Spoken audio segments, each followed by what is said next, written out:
Hey guys, welcome to Talk of the Town. I'm your host, Jessa Jeremiah. We have a great show for you today. If you are a parent planning for college, you're going to want to check out a segment we have coming up.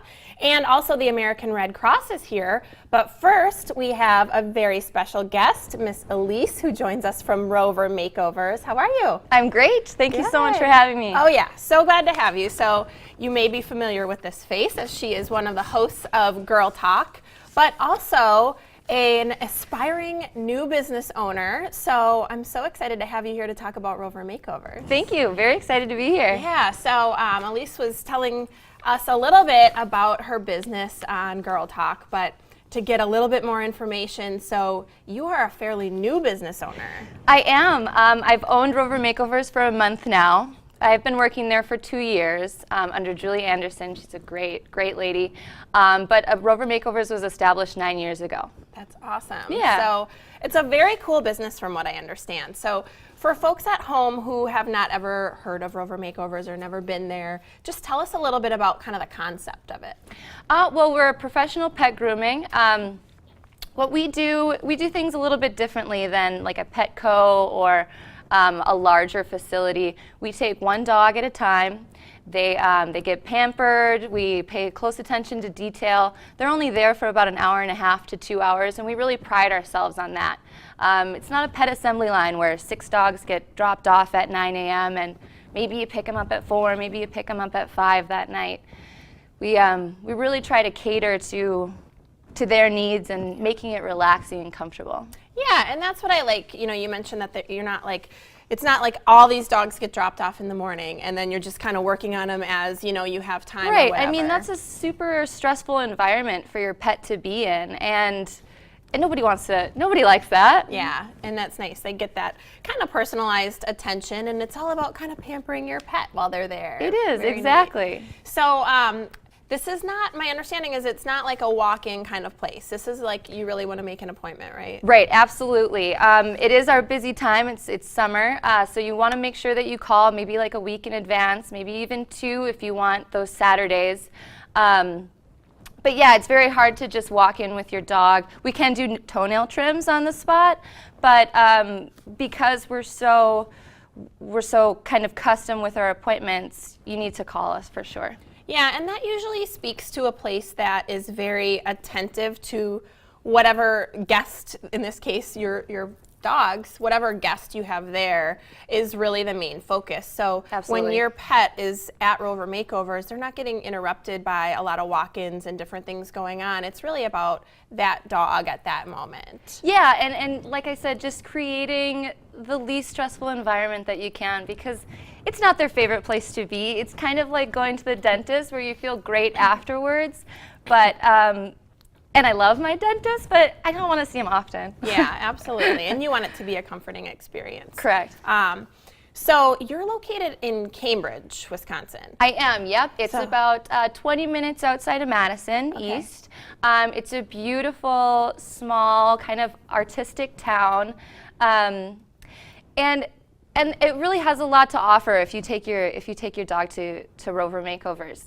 You can dress shop, you can jewelry shop, there's rope pottery there. We have a fabulous Camrock trail that you can hike on and spend some time on the river.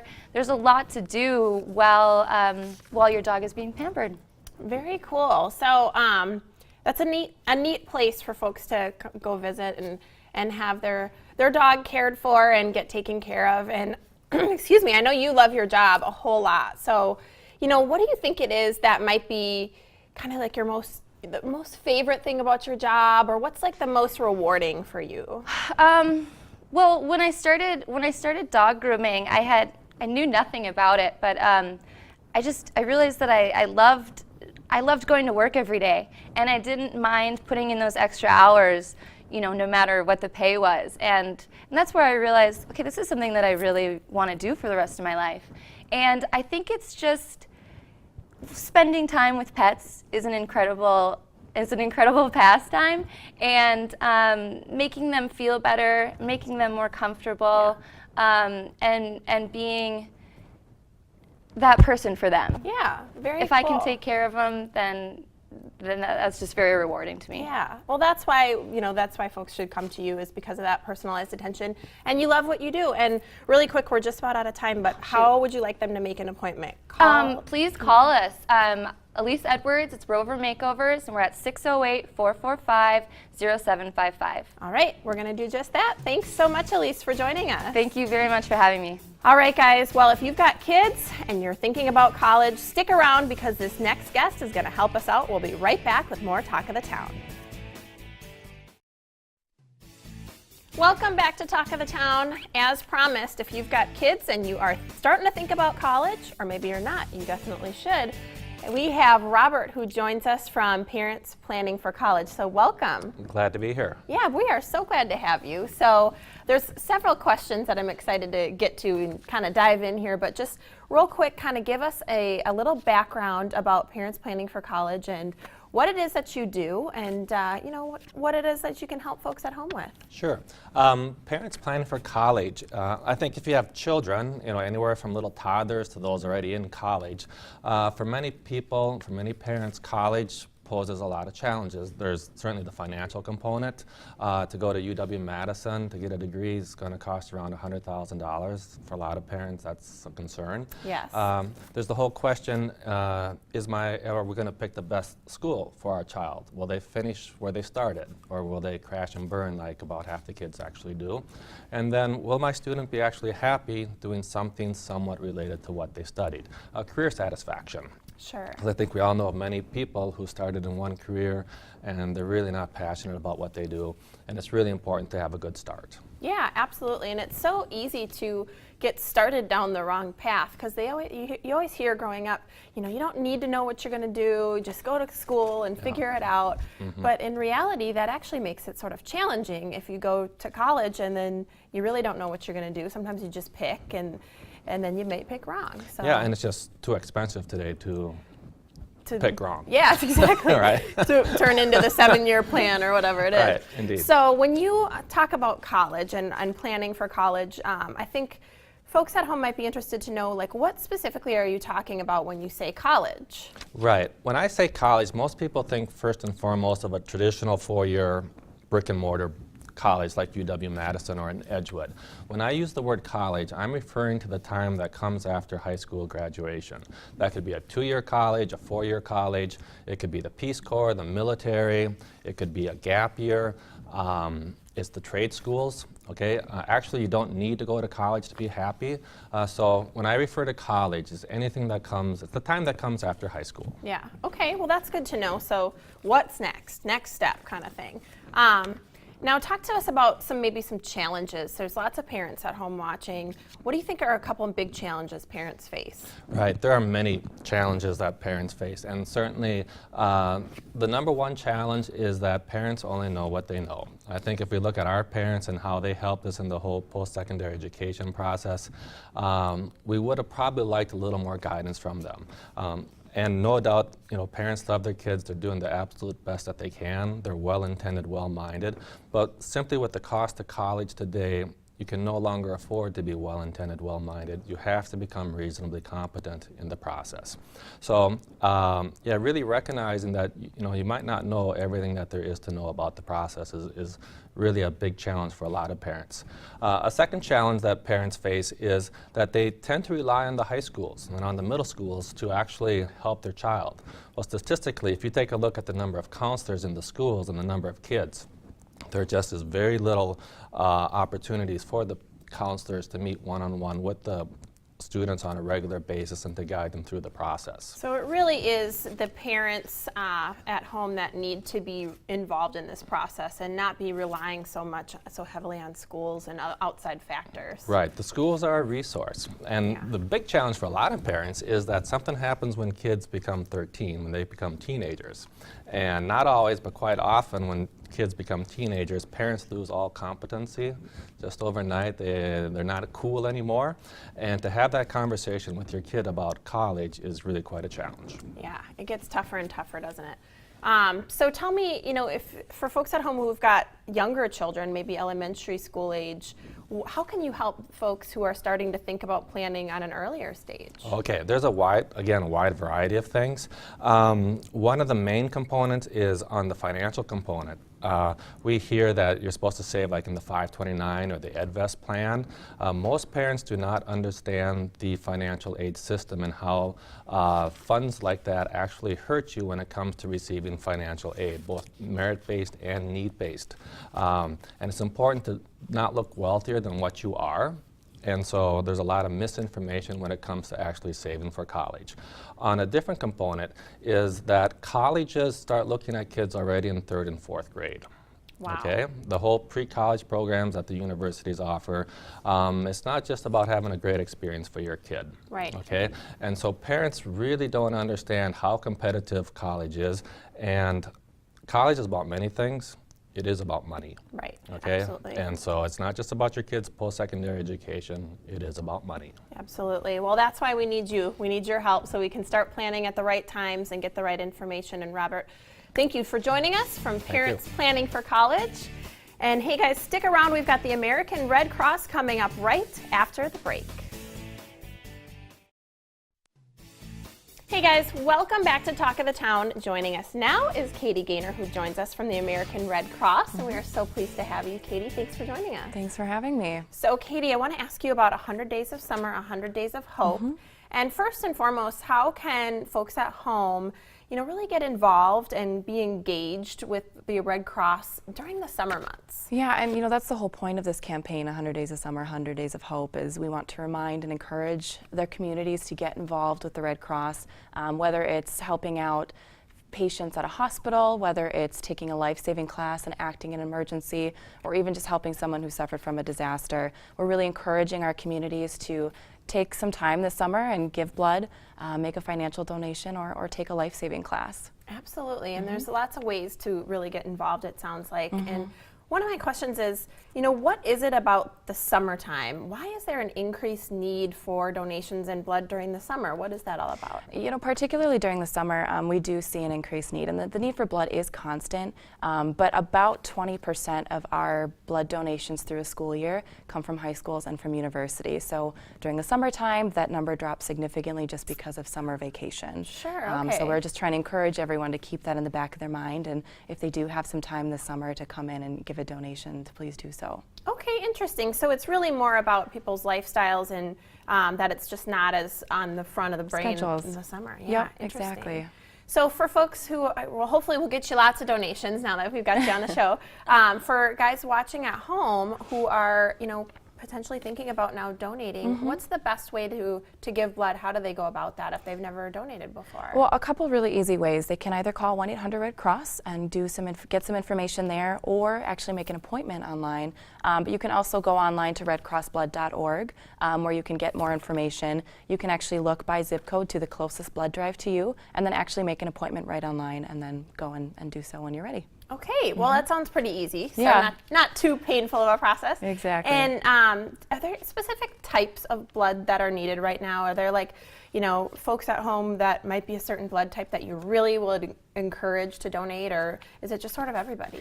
The need, like I said before, the need for blood is constant, but particularly right now what we are looking for is O negative, A negative, B negative, and platelet donations. A lot of people are familiar with O negative blood types because it is the universal blood type.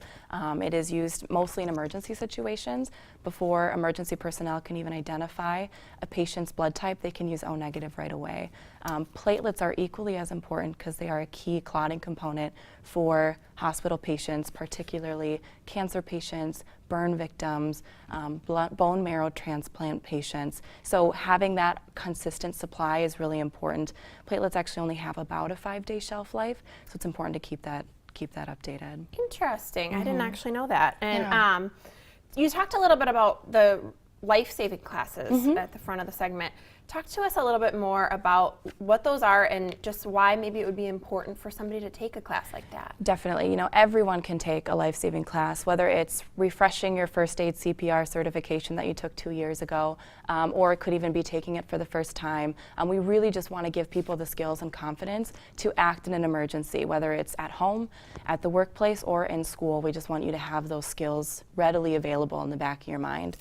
In addition to that, we have put out some mobile apps that give you that information right in the palm of your hand. You can access it at any time. Our first aid app is our primary option for that. But we have other preparedness apps as well that help you get prepared for tornadoes or floods and what to do after something like that might happen.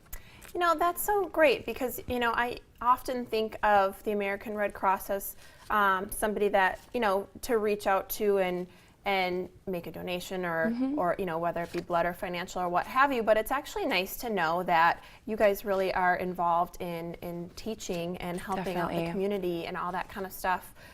In addition to, you know, you guys just do so much. It's really hard to keep track, honestly, of what you guys are all doing.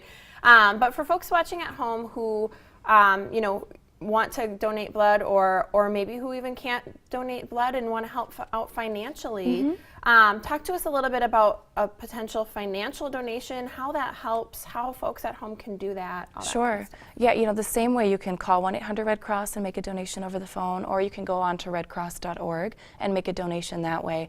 Donations are hugely important to any nonprofit, but with the Red Cross, you know, we are responding almost every 8 minutes to a disaster across the country. And that's everything from an everyday house fire to the tornadoes we had here locally a month and a half ago. We have the wildfires out west, so there's always a need to be helping people get back on their feet after they've been displaced from a disaster. And it's such an easy way to do it. You are helping people immediately when you're giving that financial donation, and of course it feels good to know that you're going to be helping someone get back on their road to recovery. Wow. Well, you guys are doing so much, and you know, you don't think of the frequency of things going on, so it is really important to reach out and help you guys out. And we just appreciate you coming on and giving us all this great information. Yes, thank you. Hopefully we can get some folks at home involved for you. Thank you. All right, Katie. Thank you so much. The American Red Cross. And we've got another great segment coming up right after the break. Stick around for more Talk of the Town. Hey guys, welcome back to Talk of the Town. Joining us now is Bill, who joins us from Wisconsin Cutlery and Kitchen Supplies. So welcome. Thank you.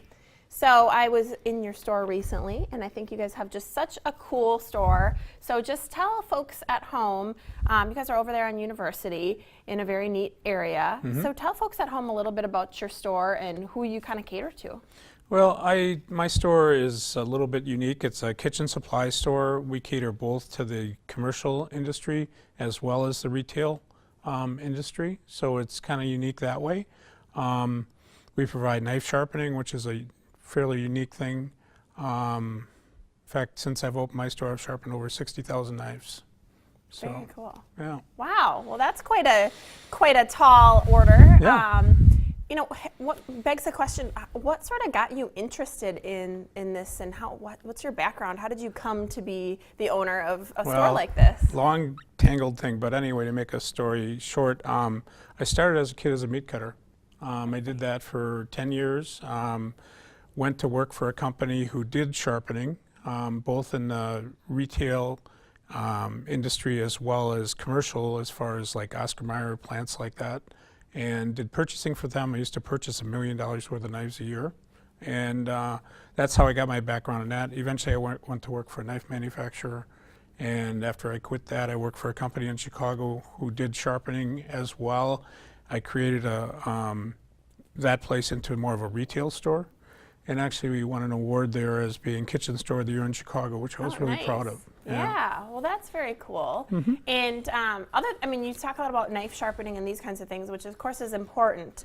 What other kinds of things you do that might set you apart from other similar stores or other sections in stores that, you know, have similar products and offerings? Well, I think one thing that we do that's very unique is that I take a great deal of pride in what I do. And when I sell something, I really have an emotional backing that that product's going to be a good product for the consumer. It may not be something you've heard of, however, it's going to be a good product. I mean, I had a background in food service for 14 years, and so I know the industry quite well, and so that's what makes me different from, say, a grocery store, a regular kitchen supply store. So Those big box places. exactly, Yeah. you know, I'm not going to sell because it's the cheapest or they can make more money on it. My credibility is a factor. Yeah, and that's really important because I know, you know, there's probably few folks out there, even those who are really good with cooking and consider themselves, you know, that's sort of a forte for them, that know a lot about the products. So that's important to have somebody when you're going into a place like that, that really you can ask those questions and be confident that you're going to get a good answer, that knows about how long something's going to last, or durability, or performance, or all those kinds of questions. And going back to knife sharpening a little bit now, because this is interesting, you know, there's all kinds of methods to sharpen a knife. You can get those at home kits, and there's all kinds of different things. Why do you think it is so important, or what's different about going to Wisconsin Cutlery to have your knives sharpened? Well, we do it by hand. It's on a 36-inch grinding wheel. When I worked for a cutlery manufacturer, I actually did a lot of business with people who sharpen knives professionally for the restaurant industry, things like that. And so I learned all the different facets of the industry, and each knife is different. And so when I look at a knife, I actually take and figure out what it's going to need and then do it, because a knife is thicker at one end than the other end. Like from the heel to the tip, there's different thicknesses, especially with a forged knife. So each knife is different, and that's what we try to do, is figure out and do what's right for that knife each time. Well, that's super important, and I know there's all kinds of different other methods of sharpening, but you know, that sounds like tried, true, and tested, and we got the expert right here. So that's awesome. So we'll bring them to you. And I want to ask you a little bit too about folks at home. You know, is your store, would you say, for like the professional chef, or sort of the you know, just the everyday at-home cook? Where do you Both. kind of lie in between there? Both. One of the things I try to do is align my staff, the people that work for me, who are really passionate about cooking too. So if you're an average cook at home and you want to do something, chances are we're going to be able to help you with a simple little trick of a recipe, you know, things like that. So I think the people that I have, I want to be able to answer a question. If you go to, you know, a place where somebody makes $10 an hour, they're not going to care. Right. It's a job to them, or this is a passion to the people that work for me. Yeah, absolutely. Well, great information, and there's lots more that we could sit and talk to you about, but we'll have to come in the store and chat with you there. So we really appreciate having you, Bill. So check out Wisconsin Cutlery and Kitchen Supplies, and that's it for Talk of the Town, guys. We'll see you next time.